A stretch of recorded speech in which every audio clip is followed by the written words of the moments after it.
দেশকে অস্থিতিশীল করতে আওয়ামী লীগের দোসররা এখনও ষড়যন্ত্র করছে বলে মন্তব্য করেছেন বিএনপির স্থায়ী কমিটির সদস্য ডাক্তার AZM জাহিদ হোসেন। পাশাপাশি প্রশাসনে থাকা স্বৈরাচারের দোসরদের বিরুদ্ধে ব্যবস্থা নেয়ার দাবিও জানান দলটির নেতারা। তারেক রহমানের বিরুদ্ধে করা মামলা প্রত্যাহার না করার সমালোচনাও করেন তারা। আরও জানাচ্ছেন তানজিদ ভুইয়া। দেশের সমসাময়িক বিষয় নিয়ে রাজধানীর নয়াপল্টনে কেন্দ্রীয় কার্যালয়ে বিএনপির এই সংবাদ সম্মেলন। এ সময় বিএনপির স্থায়ী কমিটির সদস্য ডাক্তার AZM জাহিদ হোসেন দাবি করেন, জনগণের সরকার প্রতিষ্ঠায় দ্রুত সময়ের মধ্যে নির্বাচন করার। বিএনপি গণমানুষের দল উল্লেখ করে তিনি আরও বলেন, স্বৈরাচারীর দোসরদের সব ষড়যন্ত্র মোকাবিলায় দেশের মানুষ প্রস্তুত রয়েছে। দ্রুততম সময়ের মধ্যে জনগণের পছন্দের সরকার করার, নির্বাচন করার ক্ষমতা জনগণের হাতে দিন।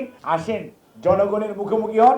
সরকারকে বলবো, সবাইকে ফেরত নিন, আগামী দিনে আইনের আওতায় নেন, সবগুলোকে গ্রেফতার করে আজকে যারা শাহাদত বরণ করেছে সেই ছাত্র জনতা বলেন, আর বিএনপির গত 16 বছর আন্দোলনে ইলিয়াস আলী, চৌধুরী আলম, হিরু সহ আমাদের যে সমস্ত শত শত নেতাকর্মী গুম হয়েছে, প্রত্যেকটার বিচার করতে হবে। এদিকে জাতীয় প্রেস ক্লাবের সামনে এক প্রতিবাদ সমাবেশে অংশ নেন বিএনপি চেয়ারপারসনের উপদেষ্টা জয়নুল আবেদিন ফারুক। তিনি বলেন, আওয়ামী লীগের দোসররা এখনো দেশকে অস্থিতিশীল করতে চায়। আশুলিয়ায় কেন অশান্তি, এখনো কেন কোনাবাড়িতে গার্মেন্টস বন্ধ, এখনো কেন গাজীপুরে গার্মেন্টস বন্ধ, তাদের প্রেতাত্মারা এখনো আছে।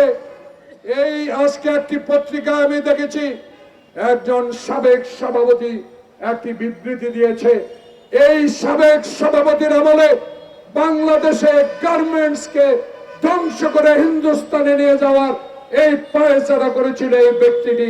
দলের ভারপ্রাপ্ত চেয়ারম্যান তারেক রহমানের বিরুদ্ধে করা মামলা এখনো কেন প্রত্যাহার করা হচ্ছে না, সে প্রশ্ন তুলেন বিএনপির এই নেতা। আমার নেতা তারেক রহমানের মামলা কেন এখনো প্রত্যাহার হলো না? বাংলাদেশের মানুষ চায় তারেক রহমান দেশে আসুক। তানজিদ ভুইয়া, মোহনা সংবাদ, ঢাকা।